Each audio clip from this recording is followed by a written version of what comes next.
साबिक खातून अव्वल की करीबी दोस्त फराह खान नैब के शिकंजे में आ गई। इंक्वायरी शुरू करने का फैसला chairman justice retired Javed Iqbal ने मंजूरी दे दी। डीजी नैब लाहौर को इंक्वायरी शुरू करने की हिदायत। फराह खान के खिलाफ मनी लॉन्ड्रिंग की तहकीकात भी की जाएंगी। एलामिये में कहा कि फराह खान के असासों में तेजी से इजाफा हुआ। 3 सालों में अकाउंट में 847 मिलियन रुपए आए। 9 बार अमरीका, 6 बार UAE का दौरा किया।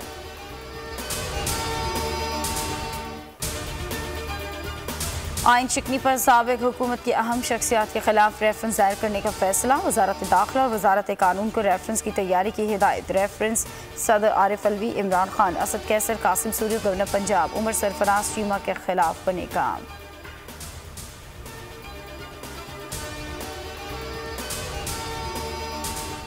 हुकूमत का आवाम को रिलीफ। पेट्रोल मसूआत की कीमतों में इजाफा मुस्तरद कर दिया। वज़ीर आज़म शहबाज शरीफ ने कहा, पिछली हुकूमतों की नालायकी, नाअहली और गलतियों की सज़ा आवाम को नहीं दे सकते। महंगाई के सताए आवाम पर मज़ीद बोझ नहीं डाल सकते।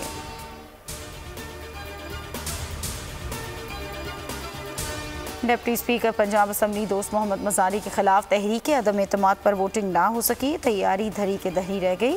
लीगी MPs इंतजार करते रह गए।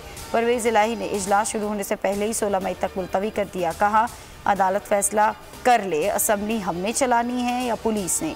वज़ीर आला का इलेक्शन हुआ ही नहीं। मुज़ार आज भी वज़ीर आला है। पुलिस ने हमारे अरकान को वोट डालने नहीं दिया। मलिक मोहम्मद अहमद मलिक ने कहा कि आइन के साथ परवेज़ इलाही गलत काम कर रहे हैं, इसकी सज़ा होगी। गवर्नर पंजाब का आज भी हमजा शहबाज से हेल्प ना लेने का फैसला। आईनी माहिरीन ने सरफराज चीमा को आईनी निकात पर ब्रीफिंग दी। अदालती हुक्म के खिलाफ तमाम ऑप्शंस इस्तेमाल करने का फैसला। हाई कोर्ट के हुक्म के खिलाफ ज़रूरत पड़ने पर सुप्रीम कोर्ट जाने का भी ऑप्शन। अता तारर बोले, अदालत ने आज हमजा शहबाज की हलबर्दारी का हुक्म दिया है मगर आसार नज़र नहीं आ रहे। दोबारा अदालत का दरवाज़ा खटखटाने का ऐलान।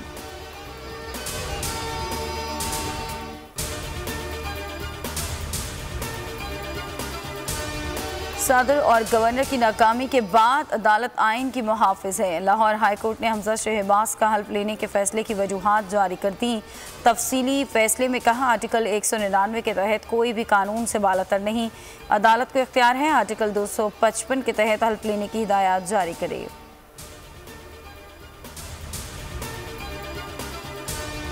नाअहली रेफरेंसेस पर 30 दिन में फैसला सुना देंगे। चीफ जस्टिस इलेक्शन कमिश्नर का रमेश कुमार को 6 मई तक दलाइल देने का हुक्म। कहा, इलेक्शन कमीशन मामले की शफाफ तहकीकात करेगा। तमाम फरीकैन को 6 मई तक जवाब जमा कराने का भी हुक्म। मुनहरिफ रुकन रमेश कुमार का कहना है 63A की बात की जा रही है लेकिन इसका कोई सबूत नहीं। सबको एक जैसा नोटिस भिजवा दिया जाए।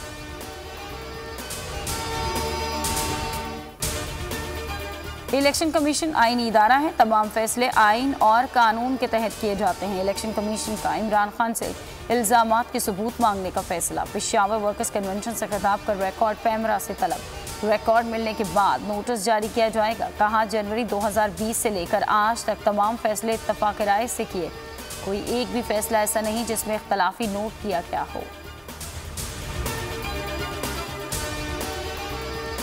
तहरीके इंसाफ आज मुल्क भर में शब-ए दुआ मनाएगी। छोटे बड़े शहरों में इज्तिमात होंगे। मरकजी तकरीब बनी गाला में होगी। मारूफ आलम दीन मौलाना तारिक जमील दुआ कराएंगे। इमरान खान की मुल्क की हकीकी आज़ादी के लिए शब-ए दुआ में भरपूर शिरकत की अपील।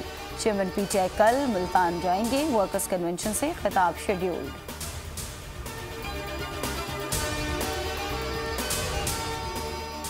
बलोच अरकी ने पार्लियामेंट की जामा कराची हमले की शदीद मजम्मत। बुशरा रिंद ने कहा, शारी बलोच ज़हनी मरीज़ा थी, घरेलू परेशानियों की वजह से डिप्रेशन का शिकार थी।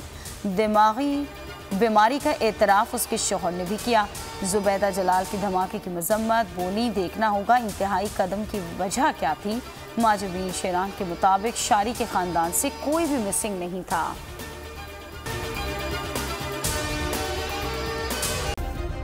सब्सक्राइब करें और बेल दबाएं ताकि कोई खबर रह न जाए।